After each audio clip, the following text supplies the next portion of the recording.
Hello and welcome to the Handicapable Black Woman Throne Room. My view of humanity is a whole new tea. Ugh, Tina Turner was a legend, and well, she will always be a legend, but one song that, especially whenever my family would drive down and back from good old Alabama, it's like listening to the song, What's Love Got to Do with It? And while growing up, watching my parents and their marriage, like I don't know, it's just watching my parents and their marriage slash love, or quote unquote love, and also other family members and their marriage, quote unquote love, and then people around, like even with school, sometimes witnessing and watching some other parents, and I'm like, hold up, ooh, it's like, because now that I'm an adult, I'm like, ooh, yeah, that was some good gossip back in those days. But you know what? Oh well, too bad, so sad. Like, well, actually, not too bad, so sad, because since I remember some of that, perfect for my novels, perfect for my books, especially with my first one, who, yeah, her is in school, and like the parent teacher, like conferences and all that. Yeah, it's like, let's just say, yeah, gonna kind of go back and well, because that, okay, off topic, but I'm gonna get right back on topic.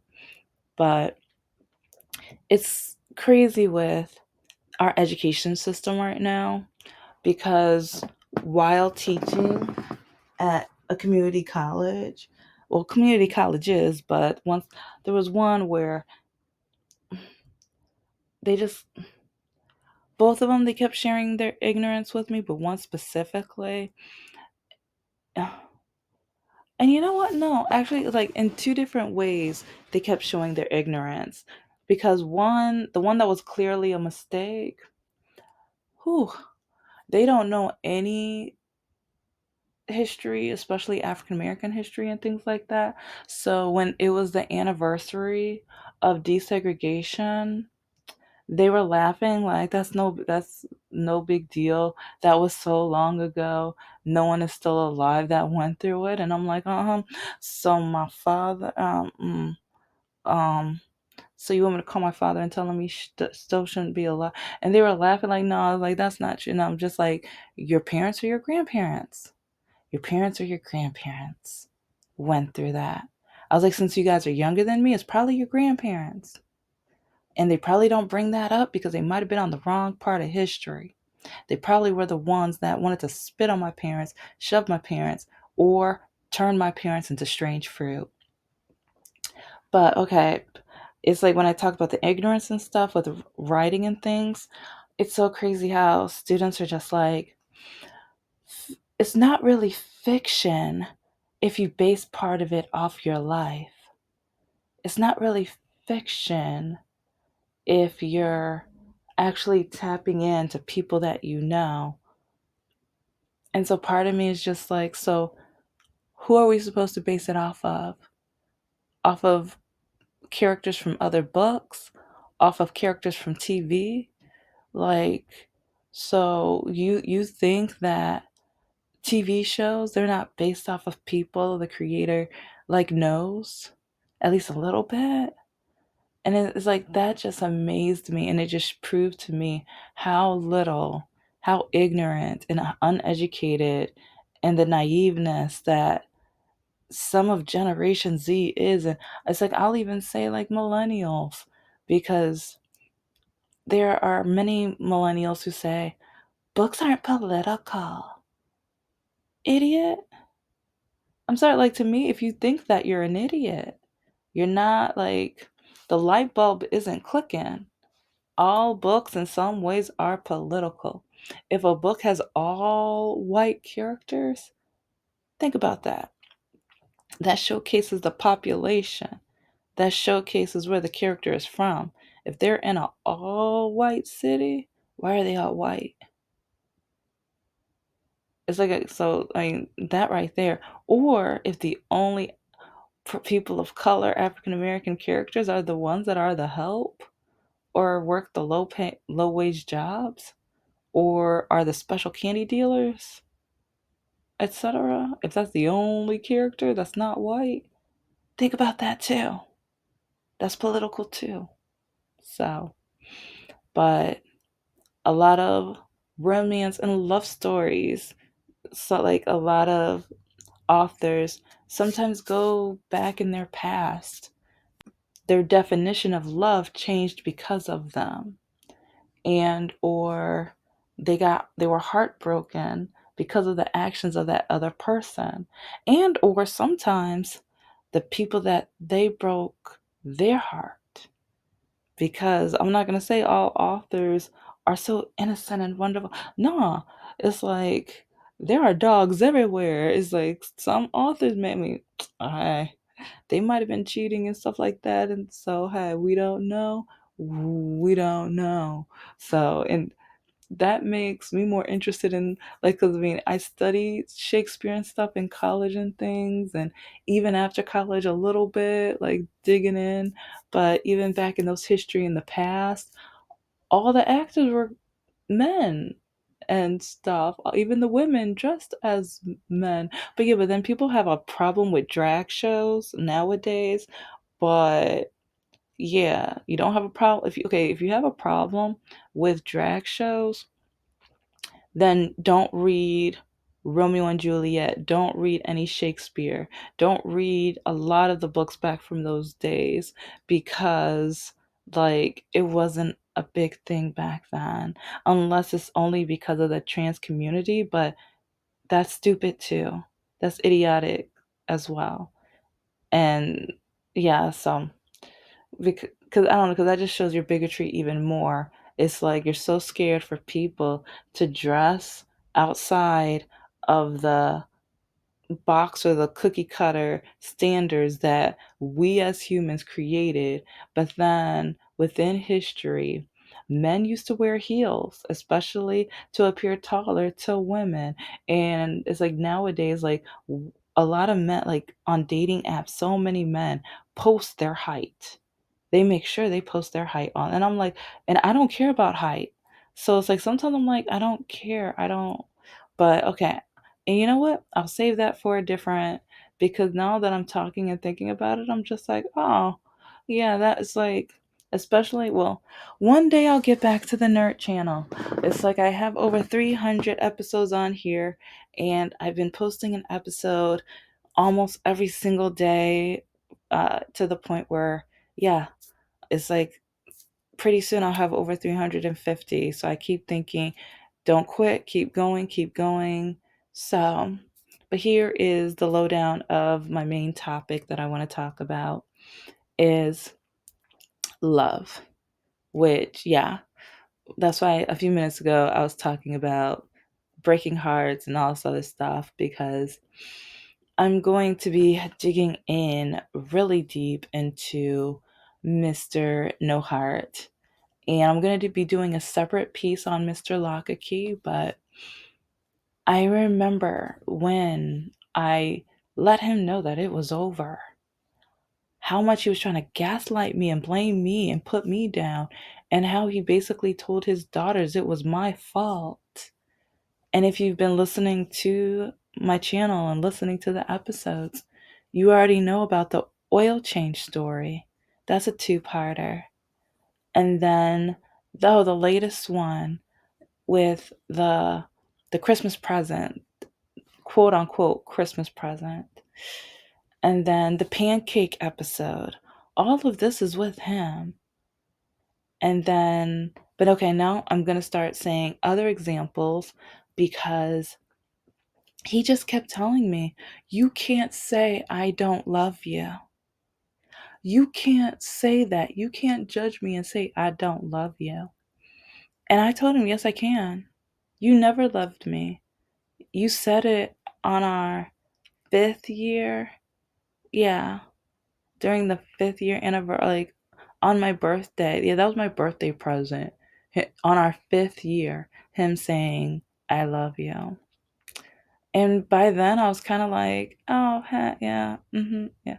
But part of me was just like, after everything you put me through and after everything I've done for you, if you don't, if it takes more than that, hmm and this is one reason why with his ex-wife, I don't blame her. Like, I blame her for cheating, but at the same time, and she's a racist, no good bigot. So I'm trying to separate the bigoted part of her. And okay, this isn't my opinion, but when you tell your daughters that once the orange guy is in office, she was going to not only buy me, but then she was going to whip me until I die.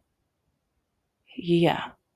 And then she drops the girls off at their father's and leaves and doesn't let him know what she did. And so the oldest daughter is having a panic attack and crying. And then he calls me and I have to run to the house. And then he's playing video games. And he's telling me, yeah, calm her down. I don't know why she's crying. And she keeps saying your name. And then once I get her to calm down and breathe and stuff, then she tells me that. And I'm just like, you're playing video games. It's like, you're not, you need to call your ex. It's like, I don't, and he never called her to tell, like, and this is one reason why, oh yeah, the Martin Luther King episode, that's him too. The Martin Luther King Jr. episode that I posted a couple months ago. Yeah, that's with him too. He didn't defend me. And it's like, being an African American woman, it's like, okay, to all my Caucasian European American men, if you're going to date outside your race, if you're going to date a woman of color or African American, know start learning their history, start reading, start even looking at documentaries or something, and or start asking her questions about even her family, about her culture, and things that maybe even things she wants to learn more about, and maybe find activities where you can both learn more about it together. Because it's like, if you're not willing to have her back, if you're not willing to know her, yeah, you might be whitewashing the relationship. Yeah, it's like, oh yeah, he's the one who said that he is happy and proud that he never had to study African American history. And this is like around year 3 or 4. And he never had to celebrate African American month. And And the thing is, okay, yeah, okay, I'm gonna spill. But the petty tea is, he did not know that I already wanted to break up with him. He did not know that I was trying to think and plan of a way to get out. But if you've been listening, you already know why I was scared to leave the relationship. He wasn't like Mr. Lockake. He didn't threaten me at all. And the only time he threatened me was he threatened to break up with me because because I was going to adopt. Or not yet. I was saving up money. I was saving for a house. I was investing my money. I was trying to make sure financially I was going to be ready. Day one, he told me, "Oh, you want to adopt? Okay, that's good." And he was like, "I already have daughters. I don't want any more." And he called his daughters mistakes at least 12 times. At least 12 times. And after, like, at first he was cool with me adopting, but over the years he was like, "You're too old to be a mom. You should be thankful you don't have kids. You don't want kids. Why would you want kids? You're too old. Don't have kids." It's like, look at what I'm dealing with. I don't want them. They're a mistake. And I remember it was around oh my gosh, a lot of stuff happened around 3 or 4, or year 3 or 4. Because I remember, like, I think it was when I paid off all of, well, not my student loans, I'm still paying on that, but like after, like, someone stole like one of my bank accounts, or they, yeah, long story, but it's like I finally paid off everything from credit cards or whatever, and like my credit score was increasing, and so I'm like, oh my gosh, I'm one step closer to being able to certify to to adopt and foster. And he was like, no, you're not. And he was like, you're not adopting. I'm like, We talked about this when we first met. I told you, and I was like, I never said you had to be the father, but I'm going to adopt. And that's when he told me we're going to be over then. And even when he told me to come to the house so we could talk about it, to put me in fear, he boxed up my stuff and he came like he told me to call him when I got to the house, even though, like, yeah, it's like we already had a protocol already, like whenever I come to the house he left it open or whatever. But not this time. He told me to call him. He came with a box of my stuff and he put it in the back seat and he sat in the passenger seat, wouldn't even let me in the house. And he said that if we finish this conversation and I still want kids, then yeah, it's over. And I was still scared because having a disability, an undiagnosed disability, everyone kept calling me a liar. And then part of me just felt like with my undiagnosed disability, if it gets worse, I don't know if places would even let me adopt. And so I'm like, do I risk being alone, even though I already wanted to break up with him? But a lot of men don't want to deal with a woman that walks like me, or they put me down and belittle me and tell me that I'm worthless and things like that. And it's a long, like I've talked about tons of examples with that where I forfeited. And I'm like, okay, yeah, I'm too old to have kids. Okay. It's like, you win, fine. And that's when he went back, grabbed my stuff from the back seat, and he was like, okay, you can come to the house then. But this man said he loved me. He only loved to use me. He only loved the power that he had over me. And speaking of money too, all of the times he didn't have enough money to put gas in his car because he put it on, like a lot of it on 420 and things that he wanted, and then he would wait until 9, 10, 10:30 o'clock at night when he knew that he didn't have any other options and tell me, I don't have enough gas money.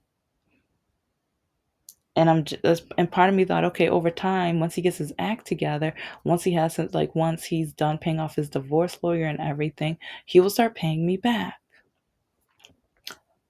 Yeah, but I realized, no, he is just a selfish, no good, just, oh, selfish man. Like, if you looked up selfish in the dictionary, you would probably find him. Because even camping trips. If you guys remember, I think I told at least parts of that story, but he didn't have enough money, and he kept gaslighting me. You, you know, your grandmother passed when you were young. You want my daughters to see their grandmother, right? You want my daughters to have that experience with with their grandmother, and but he didn't have any money. And I told him, okay, I will call my bank and I will say, okay, for over the next 4 or 5 days, it's like, can you reserve like $200 or $300? So like enough for him to get gas and snacks for him and the girls or whatever. But it's like I had a limit on it, 2 to 300 or whatever. And I was like, if we do that, you can have my card. I'll even tell them your name so that if you have to sign or do anything like that. And he kept getting upset with me. And this is the same man who never met my parents. He didn't even go to my mother's funeral. I cried and begged. I'll get back to that one in a minute, though.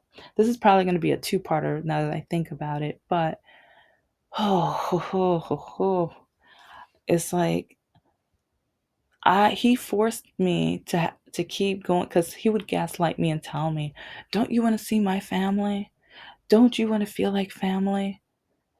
And I'm like, so we're never getting married and things like that, but you keep trying to force me to appear like the wife that you wish you had or the wife that you wish your ex was, but you don't want to put a ring on it. But then since I'm black, it's like whenever, like, your mother has said so many racist things and you never had my back.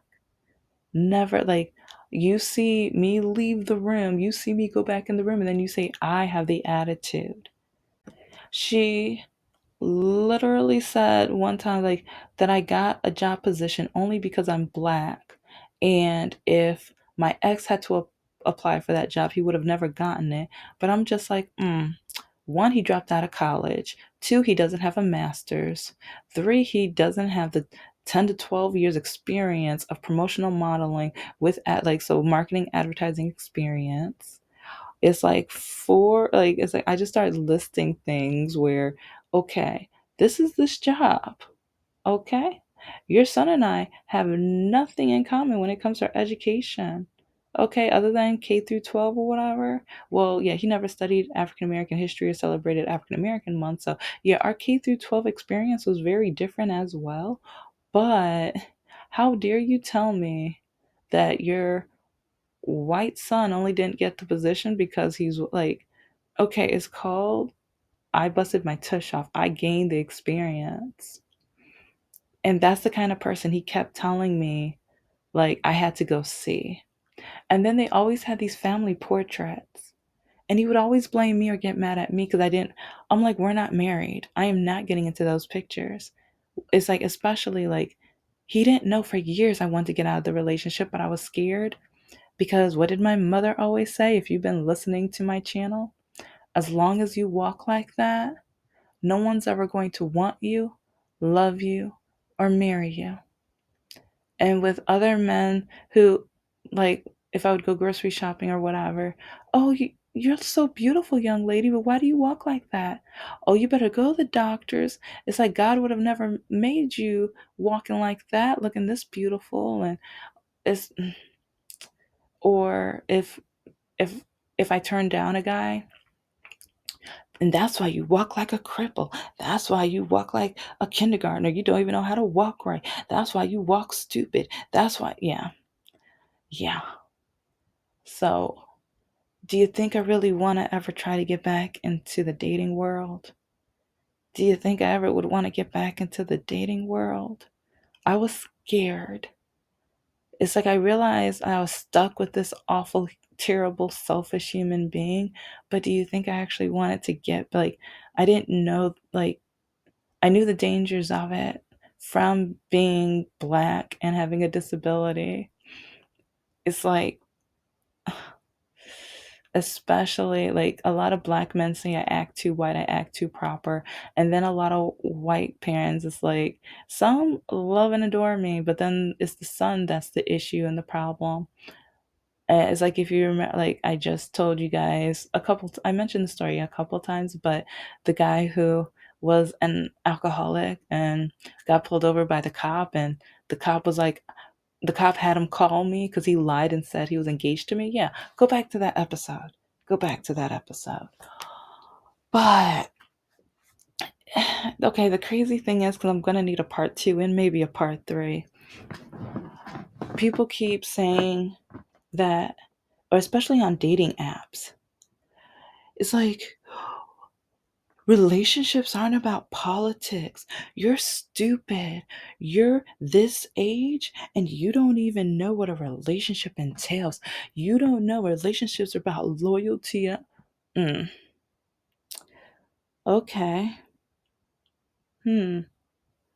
And it's like, it's really crazy how, oh, you're really stuck up because you only think relationships are about a man's education. He's like, men who only have high school diplomas, they can make 100K too. But the education isn't about money. And that's the thing. They don't ask me questions. They just put their thoughts and highly uneducated hypotheses in their brains and type it on screen and look like absolute idiots because it has nothing to do with money. Nothing. What it has to do with? Mr. No Heart. Mr. Lockakey always putting me down. Like, because Mr. Lockakey at first, he would brag and, like, oh, look, she's getting her second master's. Once I was halfway done, he kept distracting me, kept telling me to leave the house. And it's like, oh, you have a test tonight? Oh, let's go out to dinner. And I was like, I have a test. I need to focus. And distraction or threatening to punch holes in walls. Yeah, remember him? Yeah, him. But then Mr. No Heart, because I was done with my second master's when I met him. Yeah, he hated it. And then even with me writing my very first draft of my novel, he wanted nothing to do with it. He told me he would only read it if I published it. And only I, like, after I broke up with him, that's when he was like, oh, well, I'll read your novel then. I'll read it. So now you're now going to read my novel. Even though, like, a couple years earlier, like, 'cause I have my bachelor's in English. I have my first master's, my MA in teaching and training with technology, and I have my MBA in internet marketing. But I wanted to be an author since I was a little girl, and I wanted to get my master's in English, but there's different reasons why I didn't. But it was crazy because I remember when I showed him one of my poems from back in my bachelor's, and it was a poem that I was able to get a small scholarship for. And I realized that the poem wasn't on his desk anymore, and he didn't know I didn't have any other copies of it. So I was gonna ask him because I was like, maybe he put it away to make sure none of the girls messed it up or whatever, or he didn't get any, like, ashes on it from, his puff puff whatever. And but then I was cooking in the kitchen, and I went to throw away some eggs and stuff like that, and I found the my poem at the top of the trash. I found it on the top of the trash. He never even mentioned it. Never even mentioned my poem. And then whenever I was trying to work on my children's books ideas and stuff like that, I would tell him the idea. Oh, that's nothing. I could come up with better stuff than that. I can make more better stuff than that. Oh, that's all it is? Oh, that's easy. That's simple. And so when I finished the novel, at first when I started writing it, he thought it was cute. He didn't think I was going to finish. And so while he's playing his video games, I'm clicking and writing and stuff like that. And so when I was done, I would let his oldest daughter read the first couple chapters or whatever. And I had, well, I have dirtier jokes in it now. So yeah, now she wouldn't have been able to read, or no, well, she's 20 something now. So she can now. But anyway, back in those days, if she had read this version at that age, no. But she was like, oh my gosh, this is so good. This is great. And so I was like, oh, it's like, you want to read it? Huh. I'll only read it if you actually publish it. Wow. Wow. But yeah, it's like, so what does love have to do with it? This man never loved me. If you think otherwise, let me know. But this man never loved me. And I say this and I'm digging into it because as I write my characters, you're going to see my truth. You're going to see my situations because a lot of people who are very naive and say that it's not really fiction if it comes from life experiences. But part of me is like, how can you write if you don't have experience, if you don't have life experiences, if you haven't been through at least something? Because like some people are like, you've never been in space. Yeah, but you've driven, or you've ridden a bicycle, you felt the breeze, and or you know how it is to travel. You've been on an airplane, so you can turn that around. Or maybe you read up on certain things with science, so then you can put those pieces together. And so, from a nerd perspective, it's like when you read books and stuff, sometimes that heartache is real. Sometimes that pain is real. And sometimes that author might have been the one who caused that pain. And so they might be thinking of it in reverse or as is. Thank you for listening to the Handicapable Black Woman Throne Room. I am a woman, I am of color, and I am handicapable. But most importantly, I am human and you're human too. Don't forget to like, comment, and subscribe.